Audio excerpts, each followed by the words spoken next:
Sous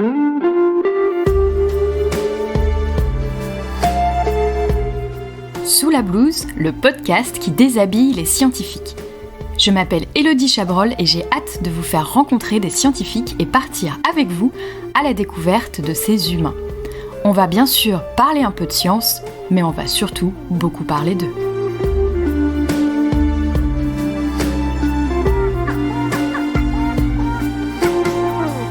Bonjour et bienvenue dans ce nouvel épisode de Sous la blouse. Aujourd'hui, je reçois Lucie Leboulot, chercheuse en astrophysique. Bonjour Lucie. Bonjour. Alors moi, je suis vraiment très contente de t'avoir à mon micro aujourd'hui. J'ai hâte que tu te déshabilles à ce micro parce que je t'ai découvert sur Twitter et notamment, alors ça fait pas mal de temps que je te suis, je suis tes aventures, je suis ce que tu fais. Mais un jour, j'ai vu un fil où tu racontais tes études et je me suis dit vraiment, j'ai envie que tu viennes nous raconter tout ça pour Sous la blouse. Donc j'ai vraiment trop hâte. On va commencer avec cette blouse virtuelle sur le dos pour que tu nous racontes tes recherches au labo. Qu'est-ce que tu fais ? Alors, je fais de l'astrophysique, je fais plutôt de l'instrumentation pour l'astrophysique. L'objectif de ma recherche, c'est de réussir à détecter des indices de vie sur d'autres planètes en dehors du système solaire. Et mon objectif à moi, c'est de permettre de détecter ces indices, donc en construisant les bons instruments et les bons télescopes pour découvrir ces indices de vie ailleurs. Je geek un peu parce que je trouve ça trop cool. Quand tu dis indice de vie, tu cherches quoi exactement ? Alors, ce qu'on va chercher, c'est surtout certaines molécules dans les atmosphères d'autres planètes. Donc, savoir si une planète est rocheuse déjà, si elle peut avoir de l'eau, notamment de l'eau liquide, mais aussi d'autres types de molécules. Au niveau instrumental, donc moi, ce que je fais, c'est permettre de détecter ces molécules à distance. Donc, utiliser des spectromètres, utiliser des instruments très compliqués pour réussir à voir la planète à côté de son étoile, ce qui est quand même très difficile, parce que la planète, elle est très peu lumineuse par rapport à son étoile et elle est aussi très proche de son étoile. Donc, c'est vraiment un gros défi instrumental et c'est ce que j'essaye de faire tous les jours et c'est formidable. Ah, mais c'est énorme. Et du coup, tu essayes de voir de la Terre ? Il y a des télescopes sur Terre, notamment au Chili, à Hawaï, avec lesquels je collabore, mais aussi des télescopes dans l'espace. Je suis plutôt spécialisée pour les télescopes spatiaux. Il y a le télescope spatial James Webb, par exemple, et en instrumentation, on travaille moins sur les télescopes qui sont déjà en place, on travaille davantage sur les télescopes futurs. Et en ce moment, par exemple, le gros projet qui m'intéresse, c'est le Habitable World Observatory qui décollerait d'ici 2040, et aujourd'hui, c'est un télescope de la NASA. Peut-être qu'un jour, l'Europe le rejoindra, mais on est plusieurs chercheurs et chercheuses en France et en Europe déjà à nous intéresser à ce télescope. Mais c'est hyper intéressant. Alors, je vais pas faire tout l'épisode dessus, mais je pourrais faire tout l'épisode dessus. Mais voilà, alors déjà, ce qui est génial, c'est que c'est hyper intéressant et en plus, j'adore comment t'en parles, c'est hyper vulgarisé. Donc, merci d'avoir parlé de ça. Juste avant de quitter cette blouse virtuelle, j'ai une question. Est-ce que tu portes ta blouse au labo ou pas ? Ça dépend. En fait, mon travail, c'est à la fois devant l'ordinateur, où là, on n'a pas de blouse, et à la fois en laboratoire. On peut avoir une blouse. En ce moment, je ne mets pas de blouse en laboratoire. Mes expériences ne sont pas assez fragiles pour porter une blouse, mais il m'est arrivé beaucoup dans le passé de porter des blouses, des masques, des charlottes, etc., des petits gants.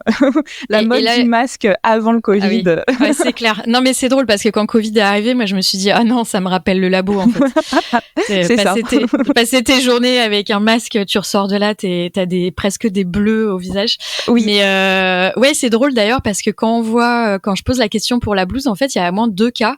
Ça va être soit pour se protéger quand on fait des manips qui vont être sales, qui permettent du coup de protéger l'expérimentateur ou l'expérimentatrice le plus souvent, ou de faire l'inverse, c'est-à-dire d'être propre. Toi, c'est ça, c'est histoire de qu'il n'y ait pas de poussière, qu'il n'y ait rien qui tombe sur tes manips en fait. Oui, c'est ça. On utilise des composants qui sont vraiment très fragiles, comme des miroirs qui peuvent se déformer. Et ces miroirs, s'il y a au hasard, des postillons qui tombent dessus, ça peut détériorer leur surface. Et si on détériore la surface, déjà, c'est beaucoup d'argent mis à la poubelle, mais aussi on a un composant qui est assez incroyable, qui ne fonctionne plus.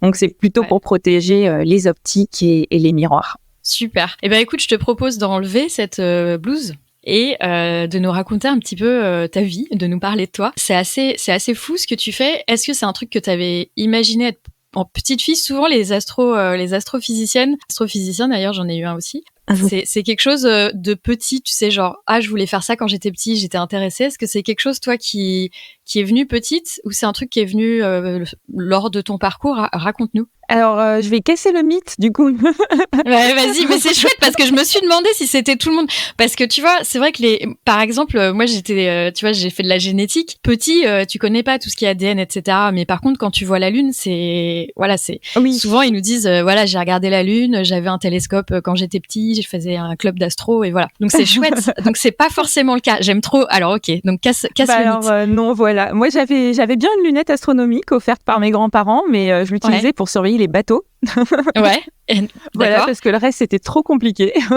Ouais. Et je savais pas bien m'en servir. D'accord. Et je voulais pas du tout faire d'astrophysique. En fait, ma famille est pas scientifique. Mes parents et ma sœur ne sont pas scientifiques, donc c'était pas du tout un modèle que j'avais autour de moi et c'est pas du tout quelque chose que j'envisageais. J'étais forte en maths. J'étais nulle dans à peu près tout le reste. Donc au niveau études supérieures, même si j'ai beaucoup hésité avec la cuisine et la pâtisserie, les professeurs m'avaient dit fais des maths. Ah ok, je fais des maths. Je vais en classe prépa. Je savais pas trop ce que c'était qu'une classe prépa, mais je fais des maths. Je détestais la physique, je détestais la chimie, je détestais tout le reste. Mais au fur et à mesure, je me suis retrouvée en école d'ingénieur. Et c'est en école d'ingénieur qu'on m'a proposé un stage en astrophysique. Et là, tout d'un coup, je l'ai intégré au champ des possibles. Mais avant, c'est pas que je voulais pas faire ça, c'est que je n'envisageais même pas ça comme quelque chose de possible. Ouais. C'était très particulier. C'est comme être, je sais pas, être astronaute. C'est tellement incroyable que ça paraît inenvisageable. Ouais, non mais je te comprends trop, tu vois, moi j'ai fait de la neurogénétique et c'est vrai que avant de rentrer dans un labo, je savais même pas ce que c'était que être chercheuse en neurosciences ou en génétique, quoi. Oui. Tu vois, enfin, donc il y a des trucs, c'est... Même ingénieur... Mais oui, ouais. Même ingénieur, je suis entrée en école d'ingénieur, je ne savais pas ce que c'était que le métier d'ingénieur. Je suivais un peu ce qu'on m'avait dit de faire pour faire des maths, quoi. D'accord. Et du coup, mais t'as dû avoir d'autres choses au bout d'un moment que des maths. T'as dû faire un peu de physique, non ou... Oui. Alors déjà, même les maths, ça a été difficile, hein, parce que quand on arrive en classe préparatoire, j'étais dans les dernières de la classe. Donc là aussi, le rêve astrophysique n'était même pas envisagé. Ouais. J'étais dans les dernières. Je crois que j'étais la dernière qui a été acceptée à l'année supérieure en prépa. Il y a la SUP qui est l'année après le bac et il y a la SP qui est une année plus tard. Et il y a une petite sélection entre la SUP et la SP. Je pense que je suis la dernière personne à avoir été acceptée en SP. Donc j'étais vraiment... vraiment, mes notes ne volaient pas très haut. Ouais. En mathématiques, en physique, en chimie, partout. J'ai quand même été acceptée. J'ai raté les concours. À la fin de l'aspect, on passe des concours pour entrer en école d'ingénieur. J'ai raté les concours. D'accord. Et j'ai redoublé ma spé. Et c'est là que j'ai eu la révélation pour la physique et pour les mathématiques à nouveau. Voilà. Comment où j'ai décollé. T'as décollé parce que t'avais déjà fait et que du coup, ça te paraissait moins compliqué? Ou il y a quelque chose qui t'a intéressé? C'est plutôt que j'ai compris comment travailler. J'ai changé de mode de fonctionnement dans ma tête. Déjà, je dormais beaucoup plus. Alors qu'avant, quand je n'y arrivais pas, je grattais sur le temps de sommeil pour passer davantage de temps à travailler. Et c'est pas du tout ce qu'il faut faire. Faut surtout pas négliger le sommeil. Et quand j'ai commencé à dormir suffisamment et à davantage m'intéresser aux méthodologies des mathématiques et moins à apprendre par cœur, tout a été plus clair pour moi. Qui est une mauvaise mémoire, une mémoire vraiment catastrophique. Quand j'ai commencé à essayer de comprendre plutôt que d'apprendre, ça a été différent. Ouais, c'est super. Bah, c'est un bon truc, mais ça, on le voit souvent en biologie aussi. Oui. Je l'ai vu avec les étudiants en médecine qui apprennent par cœur et en fait qui se stressent. Et dès que tu leur expliques, en fait, faut comprendre comment ça marche. D'un coup, il y a un switch, effectivement. Oui, il a mis 2 ans à venir, mais il est venu. J'ai redoublé et j'ai eu une école qui me plaisait. Et donc là, école d'ingénieur, t'as fait quoi après? Parce que c'est pas encore de la recherche. Non, mais alors c'était une école en optique. Je m'étais dit, j'avais un gros syndrome de l'imposteur, notamment à cause des échecs répétés en prépa, du redoublement, de pas avoir une famille scientifique. Ma famille me soutenait beaucoup, mais était non scientifique, donc je me sentais assez isolée. Donc gros syndrome de l'impostrice. Et quand je suis arrivée en école d'ingénieur, je voulais une école très spécialisée et j'avais demandé aéronautique et optique, les 2 matières où je pensais qu'il y avait plus de mathématiques. Et j'étais prise en optique. Et là, ça a été génial. Déjà, travailler sur la lumière, c'est quelque chose d'incroyable. J'ai découvert ce que c'était de comprendre comment la lumière fonctionne, autant dans le champ de la compréhension actuelle. On continue d'apprendre des nouvelles choses. Et ensuite, essayer au-delà de comprendre, de manipuler la lumière. Et ça a été l'autre grande révélation, comment contrôler la lumière, comment jouer avec la lumière. Ouais. Et à la fin de la première année, en école d'ingénieur, on fait un stage. Et là, on m'a proposé un stage en Californie. Et je suis partie en observatoire en Californie.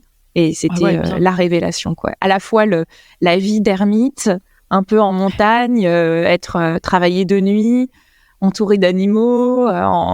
C'était génial, en observatoire. C'était vraiment un rêve, tout d'un coup, incroyable pour moi. Ouais, c'est une super première expérience. Oui. Et du coup, après ça, t'as fait quoi ? Après ça, j'ai fait ma deuxième année. À la fin de la deuxième année, j'ai à nouveau candidaté, cette fois-ci dans un institut de la NASA, qui est à Baltimore, qui s'appelle le Space Telescope Science Institute, qui s'occupe du télescope spatial Hubble et du télescope spatial James Webb, par exemple. Ouais. Mm-hmm. Et là, j'ai travaillé en laboratoire avec la blouse. Je progressais en anglais aussi, parce que ça, c'était mon autre frein, c'est que je parlais pas du tout anglais à la base. Ouais. Donc, je progressais en anglais et à la fin de ce stage, on m'a proposé un doctorat en astrophysique en partenariat avec cet institut. Et là, j'ai dit, bon, ok, je vais tenter le coup. L'astrophysique, je tente. Ah ouais, mais génial, t'imagines. Non, mais surtout, c'est vrai que c'est fou de se dire, tu pars de j'aime bien les maths, mais j'aime pas le reste, c'est compliqué la première année, à ça, c'est vraiment chouette. T'as dû être super heureuse. Oui, alors j'ai gardé une spécialité très mathématique de l'optique. Je fais beaucoup de formules mathématiques pour décrire le comportement de la lumière et comprendre le comportement de la lumière. Donc ça reste beaucoup de maths, mais c'est formidable. Et donc, tu as fait une thèse aux États-Unis ?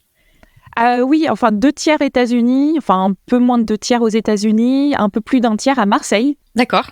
Pour avoir une école doctorale française et voilà, c'était plus facile. Et après, t'es revenue, parce que là, t'es à Grenoble, t'es revenue directement à Grenoble, il s'est passé quoi ? Non, d'abord, je suis allée à Paris. Ouais. Et là, j'ai eu beaucoup de chance parce que c'est là qu'il y a eu le confinement. Ouais. Alors, t'as eu de la chance d'être à Paris en confinement, c'est ça que t'es en train de me dire ? Disons que j'ai eu de la chance de ne pas être à l'étranger en confinement. Ah oui, d'accord. Ok. Il y a du c'est bruit Lison autour. Derrière. Voilà, Lison, mon chat, fait tomber des objets autour de moi. Très bien. En bon chat, elle teste. C'est une chatte expérimentatrice. Elle teste la gravité des objets autour d'elle. Ah oui, et elle répète beaucoup les expériences. Ah bah oui, toujours, il faut. Et puis elle note ça dans un petit carnet. Voilà. Ah ça, oui, c'est toujours tombé. 3e jour, ça tombe toujours pareil. Voilà, c'est ça. L'expérience peut être répétée. Voilà. Ah bah oui, un chat expérimentateur. Donc t'étais à Paris pendant le confinement ? Oui, j'étais à Paris pendant le confinement. J'ai déménagé à Grenoble pendant le confinement. J'ai eu peur de repartir à l'étranger pendant le confinement. Ouais. Et je suis arrivée à Grenoble et là, gros coup de cœur pour le laboratoire et pour la vie à Grenoble, avec les montagnes autour, avec toute l'activité sportive qu'il y a dans Grenoble. Et j'ai adoré. Et là, j'ai été prise au CNRS. J'ai passé les concours CNRS et j'ai eu beaucoup de chance et je les ai réussis. Beaucoup de travail aussi, hein. Beaucoup de travail et beaucoup de chance. Voilà, on va dire beaucoup de travail d'abord. Et donc maintenant, tu es chercheuse permanente au CNRS. Oui. Bravo en tout cas.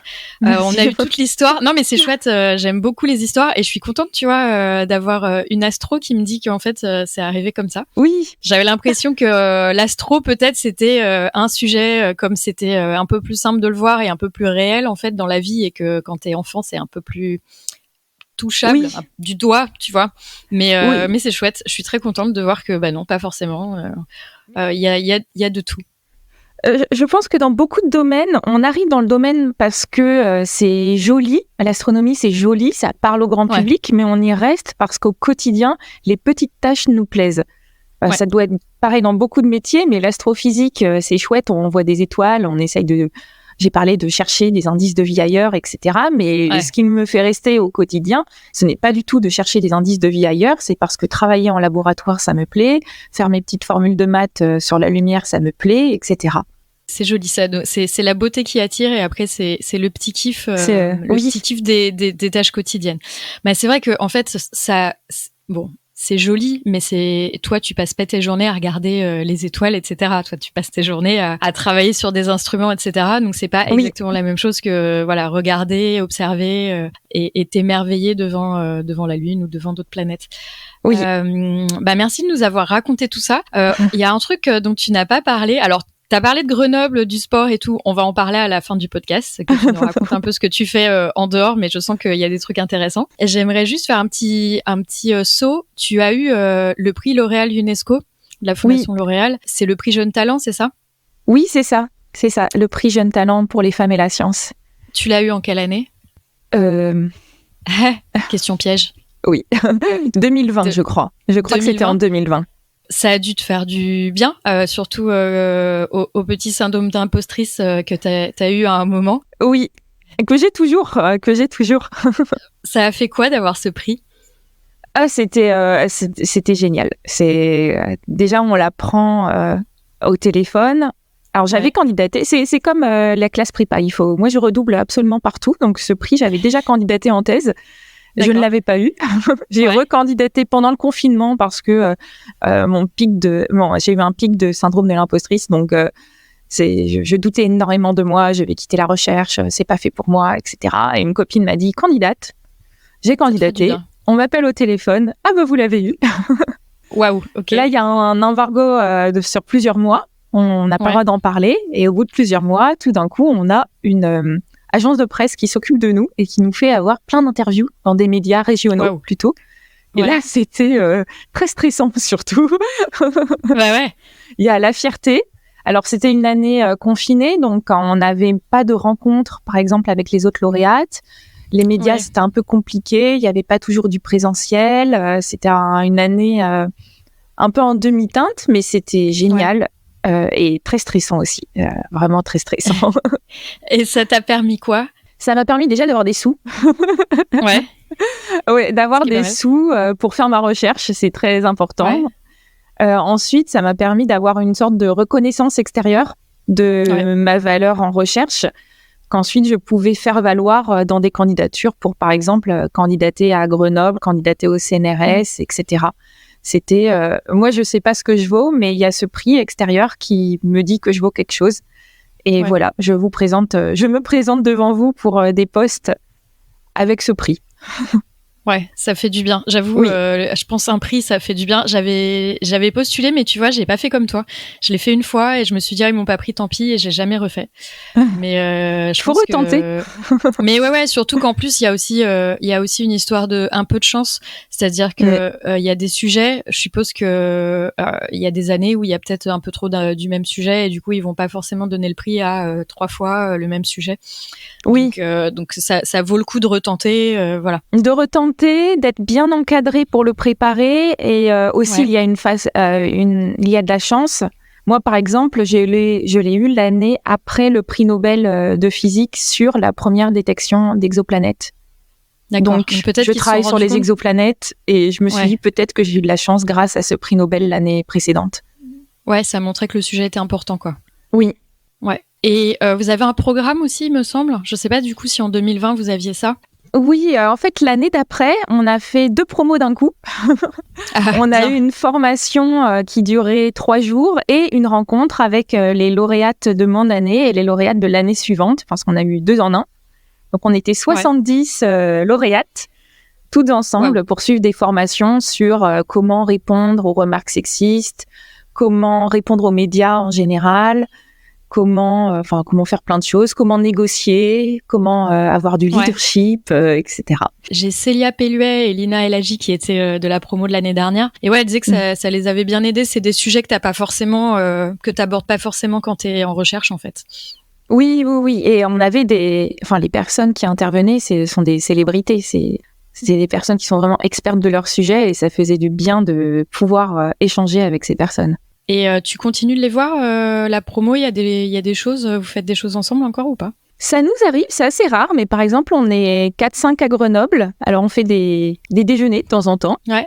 On déjeune ensemble, on se retrouve. On a aussi fait un podcast avec une lauréate de l'année d'après moi, je crois, qui a fait son podcast et qui m'a invitée sur son podcast. C'est un podcast sur quoi ? C'est un podcast sur la diffusion scientifique, c'était de Aztec, je crois. Et c'était pour la journée des femmes et des filles de sciences.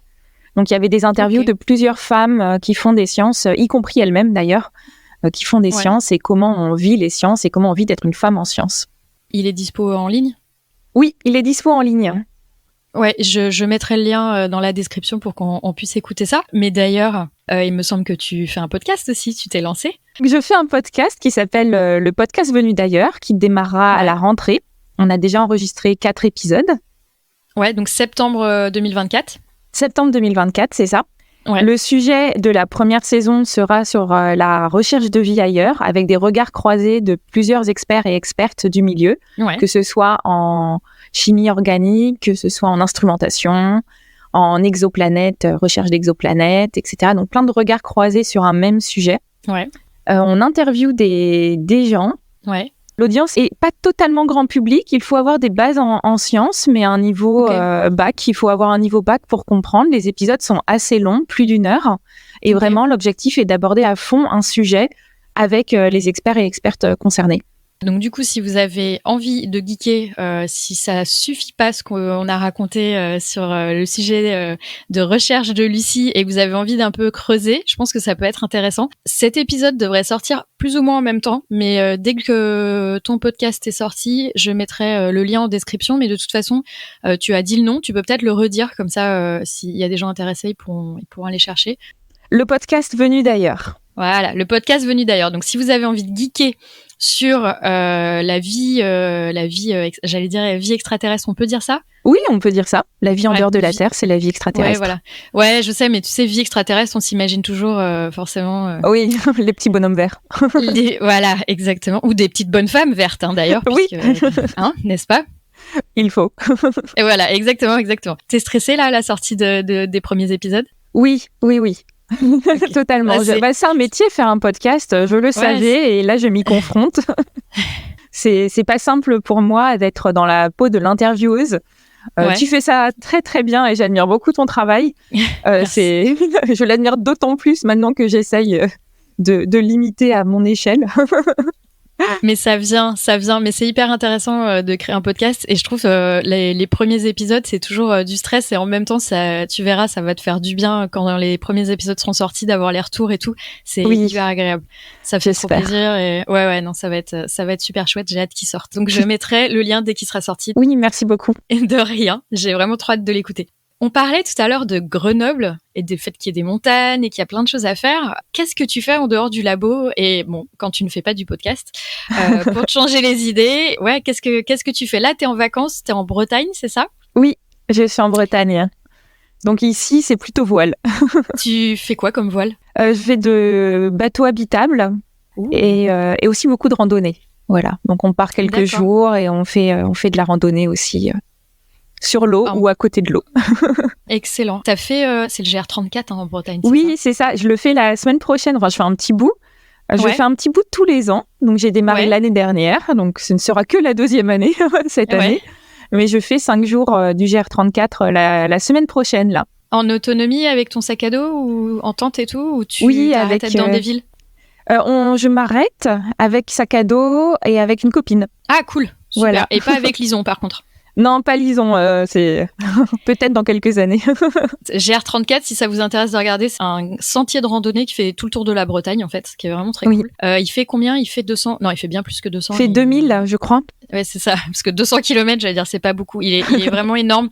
Part de Bretagne Nord, il fait vraiment tout le tour en passant par tous les méandres, tous les petits bouts de la Bretagne.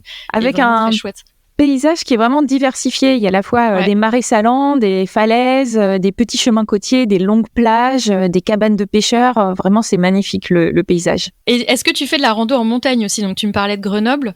Oui. Quand tu es à Grenoble, qu'est-ce que tu fais? C'est quoi tes hobbies? Est-ce que tu pars en rando le week-end? Est-ce que tu fais du ski? Je sais pas, il y a tellement de trucs à Grenoble. Plein de choses. Alors, niveau sportif, je fais beaucoup de randonnées, pas mal de courses à pied. Même si j'ai pas un très haut niveau, j'aime bien j'ai découvert la course à pied à Grenoble. Ouais.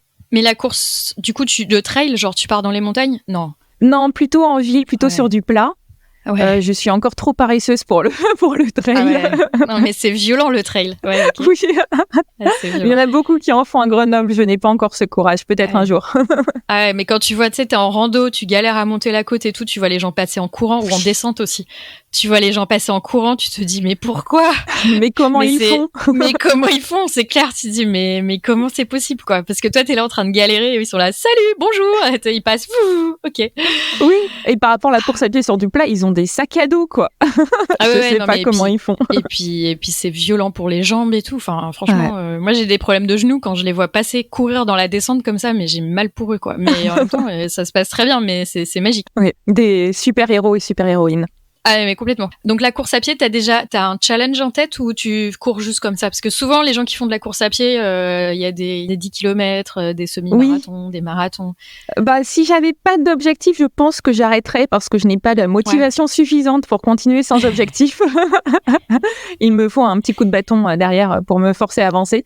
Donc là, le coup de bâton, ça a été un semi-marathon en avril, un autre en novembre et l'objectif ultime, c'est le marathon l'année prochaine.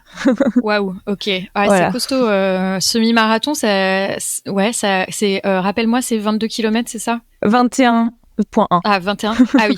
Le premier, c'était brutal ou ça allait? Ça allait.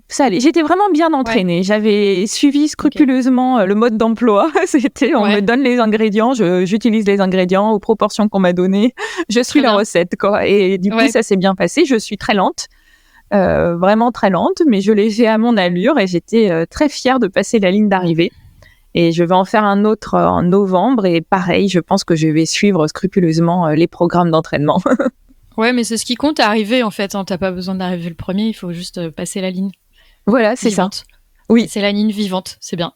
Passer la ligne et avoir réussi à faire l'entraînement, c'est quelque chose qui est important pour moi. C'est qu'il y a la ligne d'arrivée, mais il y a surtout les mois avant, les semaines avant à s'entraîner, à être régulière, à essayer d'intégrer ça au quotidien, à s'adapter. Et ça, j'aime beaucoup.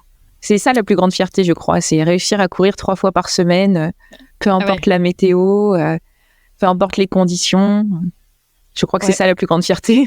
Oui, effectivement, oui, parce qu'une course, quand t'as 3 fois par semaine, c'est rien. Pouvoir te motiver 3 fois par semaine, effectivement, c'est pas mal, quel que soit le temps. Et en type de rando vers Grenoble, tu fais l'itinérance comme en Bretagne? Tu pars plusieurs jours?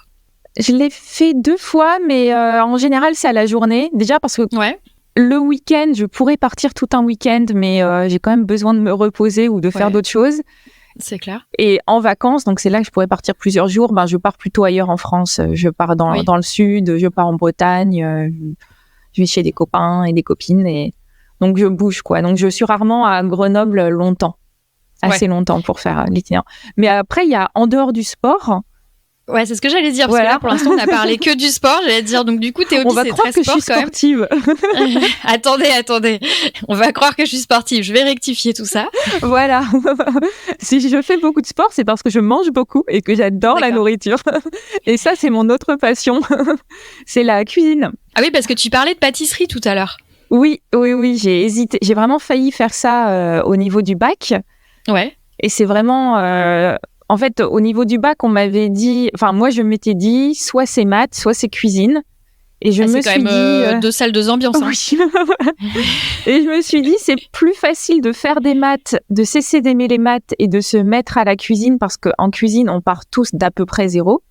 Ouais. Que de faire de la cuisine, de cesser d'aimer la cuisine et d'aller faire des maths, où là, on a un niveau à rattraper. On a perdu notre niveau bac quand on commence des études de maths. Donc, je suis allée vers les maths, mais un peu par logique, quoi, en suivant cette logique. C'était la logique de reconversion, se dire. Voilà. Mais c'est hyper intelligent. Oui. Se dire, c'est plus facile de se reconvertir en pâtisserie que se reconvertir en maths. Donc, c'est plutôt du sucré que t'aimes cuisiner ou du salé? Les deux. Je suis passionnée par ça et je pense que l'année prochaine ou celle d'après, je ferai un CAP cuisine en parallèle du travail. Oui. Sérieux? Oui, j'aime bien les défis, donc il faut. Une fois que j'aurai fait le marathon, peut-être que je m'ennuierai. Alors, un CAP cuisine en parallèle du travail, ça me semble chouette. Quel est le plat que tu préfères cuisiner? J'aime bien cuisiner ce que je n'arrive pas à faire. Mon obsession du moment, c'est les pains au lait. D'accord. Les petits pains au lait pour le matin, à chaque fois, ça marche pas. Je ne sais pas pourquoi. Et il y a les macarons aussi. Je n'arrive pas à le faire. Je m'obstine à essayer de faire des macarons. Ah ouais, les macarons, c'est dur. Voilà. Okay.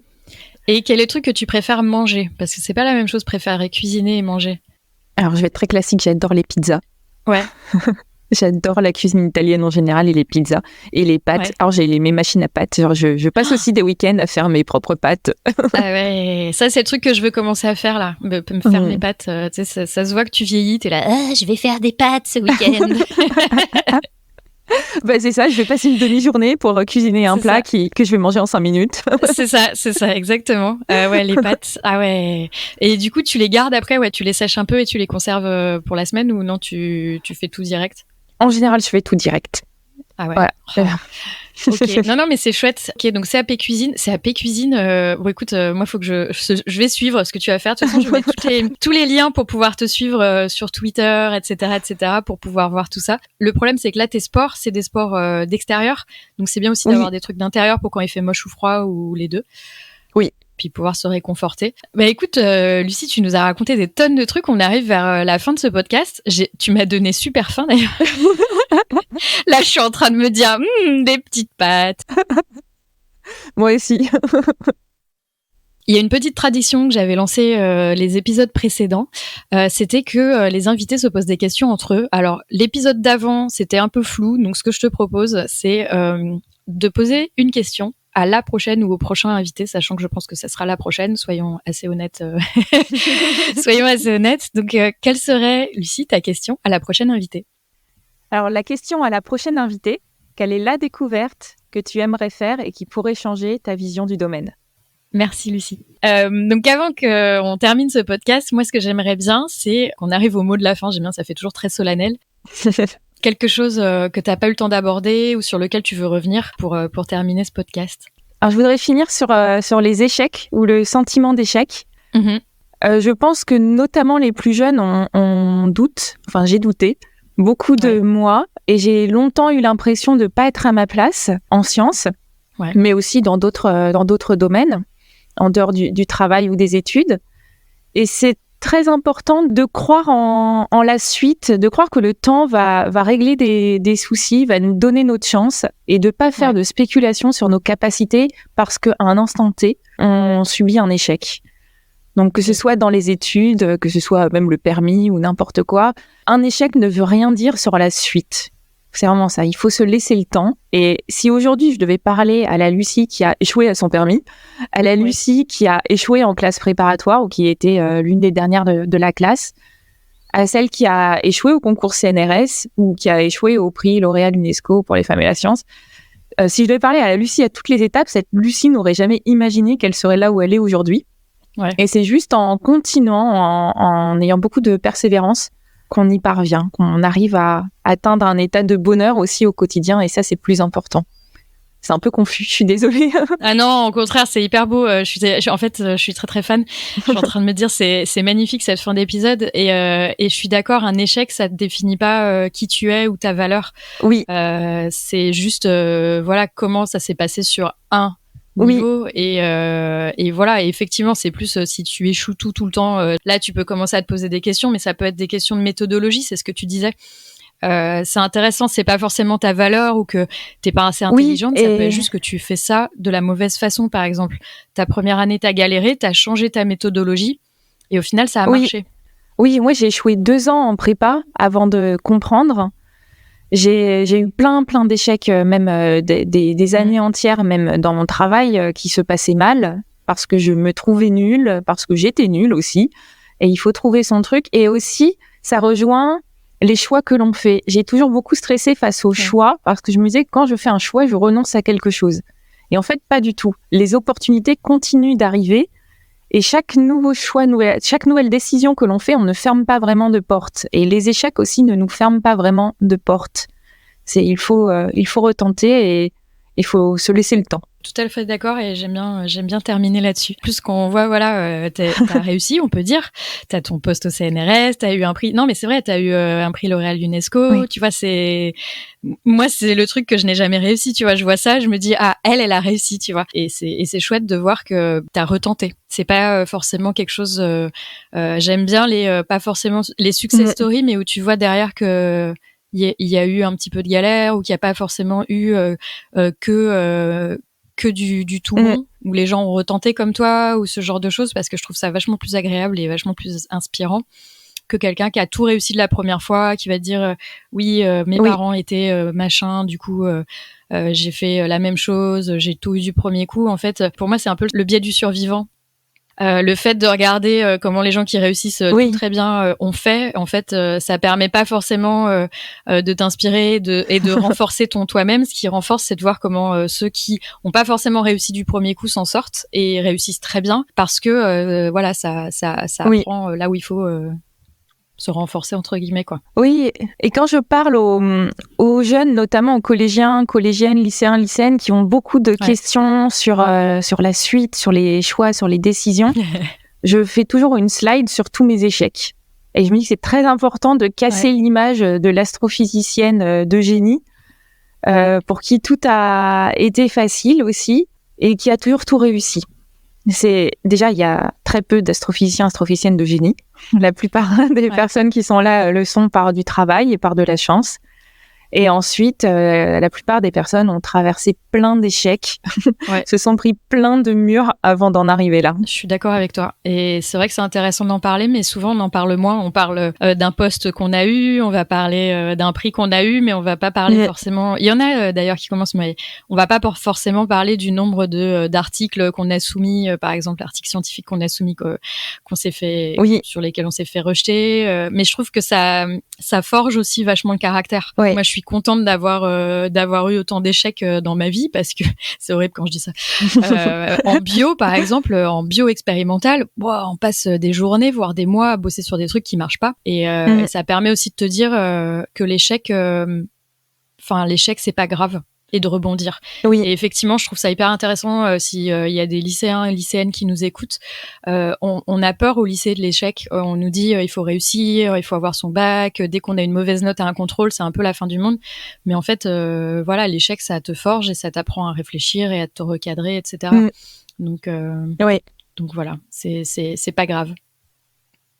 Ouais, je suis totalement d'accord. Et on va terminer là-dessus. Merci en tout cas, c'était un super épisode. Je suis trop contente d'avoir enfin enregistré tout ça et que tu nous aies raconté tout ça. J'espère que non, pas du tout. C'était pas ça que j'allais dire. J'espère qu'on vous a pas donné trop faim, mais voilà. Mais si, c'est très bien. Voilà. Allez manger. Allez manger. Là, j'ai envie de pâtes fraîches. Je vais mettre tous les liens en description pour pouvoir te suivre et puis pour pouvoir te contacter si jamais on a envie de te poser des questions et d'en savoir plus. Je vais mettre le lien de ton podcast également pour aller geeker là-dessus, parce que c'est hyper intéressant. Et puis je te remercie et puis je te dis à bientôt sur Twitter. Merci beaucoup à toi et oui, à bientôt. Salut. Voilà, ça y est, c'est tout pour cet épisode de Sous la blouse. J'espère que vous l'avez apprécié. N'hésitez pas à le noter sur votre plateforme de podcast préférée et à le partager. En attendant, vous pouvez me retrouver sur Twitter @soulablouse et sinon à très bientôt pour un prochain épisode.